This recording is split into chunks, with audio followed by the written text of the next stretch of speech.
자, 여러분, 지금 당장 스마트폰을 켜고 중고거래 앱을 한번 실행해 보세요. 그리고 검색창에 텐트나 골프채를 쳐보는 겁니다. 어떤 화면이 나오나요? 아마 깜짝 놀라실 겁니다. 불과 2, 3년 전만 해도 웃돈을 얹어줘도 못 구해서 안달이었던 명품 텐트들, 수백만 원을 호가하던 프리미엄 골프 풀세트들이 이제는 반값이라는 꼬리표를 달고 산더미처럼 쌓여 있습니다. 제발 좀 가져가 달라는 절규에 가까운 글들이 도배되어 있죠. 하지만 더 소름 돋는 건 뭔지 아십니까? 그렇게 가격을 후려쳐도 사려는 사람이 아무도 없다는 겁니다. 대한민국 레저 시장에 지금 유례없는 대멸종의 그림자가 드리우고 있습니다. 한때는 성공한 중산층의 상징이었고 MZ세대의 화려한 플렉스였던 취미들이 이제는 집안의 골칫덩이, 즉 비싼 쓰레기로 전락하고 있습니다. 도대체 우리 사회에 무슨 일이 벌어지고 있는 걸까요? 단순히 코로나 특수가 끝났기 때문일까요? 아닙니다. 이건 훨씬 더 거대하고 치명적인 경제적 붕괴의 신호탄입니다. 오늘은 중산층의 여유가 사라진 자리, 그곳에서 벌어지고 있는 대한민국 레저 산업의 잔혹한 몰락사를 깊숙이 파헤쳐 보겠습니다. 먼저, 대한민국에서 가장 뜨거웠고 또 가장 처참하게 식어가고 있는 골프 이야기부터 시작해보죠. 불과 얼마 전까지 골프장은 그야말로 돈 복사기였습니다. 평일 낮에도 빈자리가 없어서 한 달 전부터 예약 전쟁을 치러야 했고 그린피는 부르는 게 값이었죠. 그런데 지금 골프장의 풍경은 어떻습니까? 말 그대로 텅 비어가고 있습니다. 이 현상을 이해하려면 우리는 법인카드와 은퇴세대라는 두 가지 키워드를 봐야 합니다. 사실 한국 골프를 지탱하던 가장 큰 기둥은 비즈니스 접대, 즉 법인카드였습니다. 하지만 경기 불황이 닥치고 기업들이 허리띠를 졸라매면서 가장 먼저 칼을 댄 곳이 바로 이 골프 접대비입니다. 여기에 더해 정부의 규제가 강화되면서 법인카드로 묻지마 라운딩을 즐기던 시절은 호랑이 담배 피우던 시절 이야기가 되어버렸습니다. 더 심각한 건 골프의 충성 고객이었던 베이비붐 세대의 몰락입니다. 평생을 일궈온 자산 가치가 부동산 침체와 고금리로 인해 뚝뚝 떨어지자 은퇴 후 여유롭게 필드를 누비려던 이들의 꿈이 산산조각 난 겁니다. 지갑이 얇아진 은퇴자들에게 한 번 나갈 때마다 수십만 원씩 깨지는 골프는 더 이상 즐거움이 아닌 공포가 되었습니다. 여기에 골린이라 불리며 시장에 활력을 불어넣던 2030 세대는 이미 등을 돌린 지 오래입니다. 이 돈이면 차라리 해외여행을 가겠다는 합리적인 계산기가 두드려진 결과죠. 결국 골프 산업은 가장 큰 소비 주체인 중산층과 미래 권력인 청년층을 동시에 잃어버리는 퍼펙트 스톰을 맞이하게 된 겁니다. 자, 필드에서 내려와 이번에는 숲속으로 가볼까요? 바로 캠핑 시장입니다. 코로나 시절 캠핑은 유일한 탈출구였습니다. 좁은 아파트를 벗어나 자연에서 즐기는 감성 캠핑은 SNS를 도배했고 사람들은 수천만 원어치의 장비를 사모았습니다. 그런데 지금 중고 시장에 가장 많이 쏟아져 나오는 게 바로 이 캠핑 장비들입니다. 왜일까요? 단순히 유행이 지나서일까요? 아닙니다. 이건 캠핑장 업주들의 배짱 영업이 부른 자업자득입니다. 수요가 몰리자 캠핑장들은 가격을 미친 듯이 올렸습니다. 하룻밤 숙박비가 웬만한 호텔비에 육박하기 시작했죠. 게다가 더 가관인 건 2박 우선 예약제라는 기괴한 관행입니다. 금요일부터 일요일까지 무조건 2박을 예약해야만 자리를 내주는 시기죠. 주말에 하루만 쉬고 싶은 직격탄을 맞은 직장인들에게는 명백한 갑질이었습니다. 소비자들은 바보가 아닙니다. 불편함을 감수하면서까지 텐트를 치고 잠을 자는 건 가성비와 자유 때문이었는데 이제는 비용도 비싸고 예약은 더 힘들고 심지어 업주들의 눈치까지 봐야 하니 정이 뚝 떨어진 겁니다. 일본도 과거 거품 경제 시절 캠핑 붐이 일었다가 순식간에 붕괴한 전례가 있습니다. 지금 한국의 상황은 그때와 놀라울 정도로 닮아 있습니다. 과잉 공급된 캠핑 용품 브랜드들은 파산 위기에 몰렸고 한때 황금알을 낳는 거위였던 사설 캠핑장들은 이제 매물로 나와도 팔리지 않는 애물단지가 되었습니다. 레저의 몰락은 여기서 끝이 아닙니다. 겨울의 꽃이라 불리던 스키장은 그야말로 사형 선고를 기다리고 있는 처지입니다. 여기에는 기후위기라는 거대한 변수가 도사리고 있습니다. 지구가 뜨거워지면서 눈이 내리는 기간은 짧아지고 인공눈을 만드는 비용은 전기료 폭등과 맞물려 기하급수적으로 늘어났습니다. 스키장은 운영하면 할수록 적자가 나는 구조가 되어버렸고 이를 메꾸기 위해 리프트권과 장비 대여료를 올리니 시청자들은 더 멀어집니다. 엎친 데 덮친 격으로 인력난까지 심각합니다. 추운 산속에서 고생할 아르바이트생을 구하는 건 이제 하늘의 별 따기가 되었습니다. 이미 수도권의 유명 스키장들조차 하나둘씩 문을 닫거나 골프장으로 업종 변경을 시도하고 있습니다. 겨울철 중산층 가족의 단골 휴양지였던 스키장이 이제는 역사의 뒤양일로 사라질 위기에 처한 겁니다. 자전거와 낚시는 또 어떻습니까? 이들도 상황은 다르지 않습니다. 자전거 시장은 프리미엄이라는 독약에 중독되었습니다. 입문용 자전거조차 수백만 원을 호가하고 조금 탈만하다 싶으면 1,000만 원이 훌쩍 넘는 장비병에 걸린 시장이 되어버렸습니다.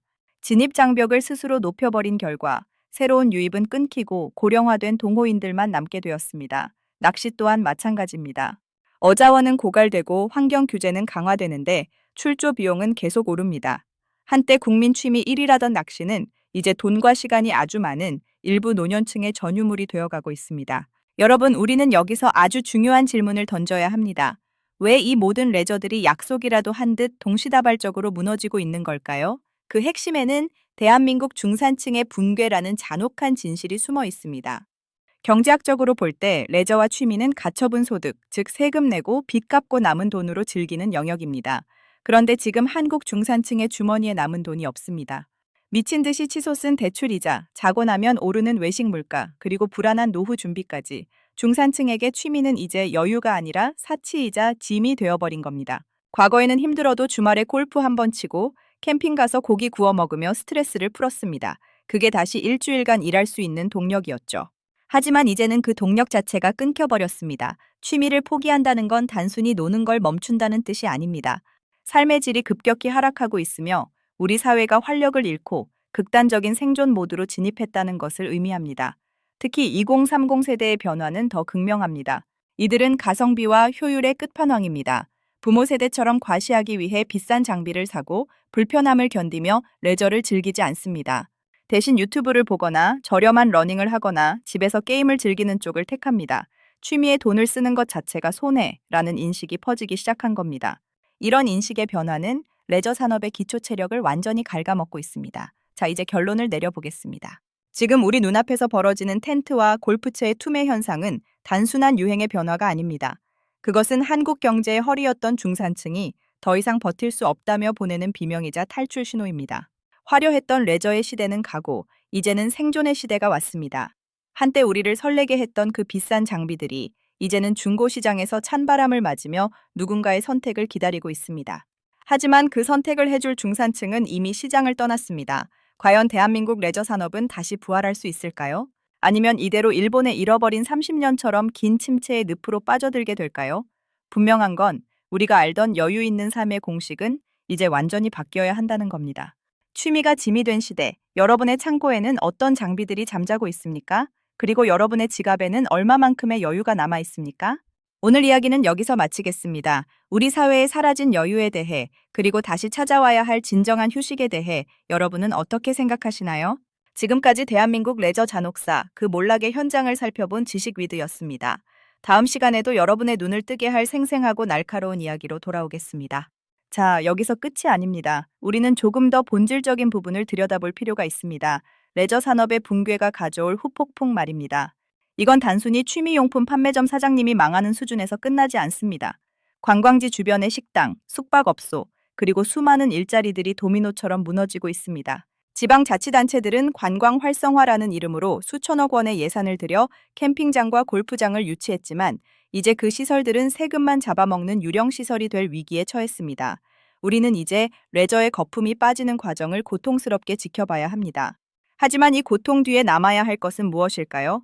어쩌면 우리는 취미를 보여주기 위한 수단으로 생각했던 지난날의 과오를 반성해야 할지도 모릅니다. 남들보다 더 좋은 텐트, 더 비싼 골프채를 가져야만 행복할 수 있다는 그 강박이 지금의 대멸종을 부추긴 건 아닐까요? 진정한 레저는 장비의 가격에서 오는 것이 아니라 그 시간을 함께하는 사람과의 유대, 그리고 자기 자신의 내면을 돌보는 시간에서 나옵니다. 이제 대한민국 레저 산업은 프리미엄과 과시라는 허울을 벗어던지고 진정으로 대중이 부담 없이 즐길 수 있는 본연의 가치로 돌아가야 합니다. 그래야만 사라진 중산층의 발길을 조금이나마 되돌릴 수 있을 겁니다. 여러분의 생각은 어떠신가요? 정말로 대한민국 레저는 끝난 걸까요? 아니면 새로운 변화를 위한 진통을 겪고 있는 걸까요? 여러분의 솔직한 의견을 기다리겠습니다. 긴 시간 시청해주셔서 감사합니다. 여러분의 삶에 진정한 여유와 진정한 즐거움이 깃들길 바라며 저는 여기서 물러가겠습니다. 다음 영상에서 뵙겠습니다. 감사합니다.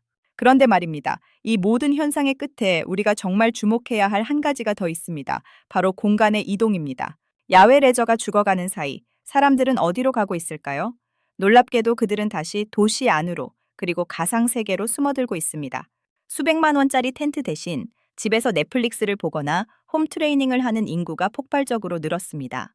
굳이 멀리 나가서 고생하고 돈 쓰느니 내 집 안에서 가장 편안하고 경제적인 휴식을 취하겠다는 코쿤족의 부활입니다. 이는 주거 공간에 대한 가치를 더욱 높이고 결과적으로 대도시 집중 현상을 심화시키는 또 다른 사회적 부작용을 낳기도 합니다. 또한 디지털 레저의 확산도 무시할 수 없습니다. 필드에 나가는 대신 스크린 골프를 즐기고 캠핑 대신 캠핑 시뮬레이션 게임을 하는 사람들이 늘어납니다. 현실의 고비용을 감당할 수 없는 중산층과 청년들이 디지털이 제공하는 저렴한 대리 만족에 안주하게 되는 것이죠. 이러한 변화는 대한민국 레저 산업의 지형도를 완전히 바꿀 것입니다. 전통적인 야외 레저 기업들은 고사하고 디지털 기반의 레저 콘텐츠 기업들이 그 자리를 대체하게 될 겁니다. 우리는 지금 인류 역사상 가장 급격한 레저의 디지털 전환과 비용 절감형 휴식의 시대를 살고 있는지도 모릅니다. 하지만 기계가 주는 만족감이 숲속의 맑은 공기와 필드의 잔디 냄새를 완전히 대신할 수 있을까요? 아마 그러지 못할 겁니다.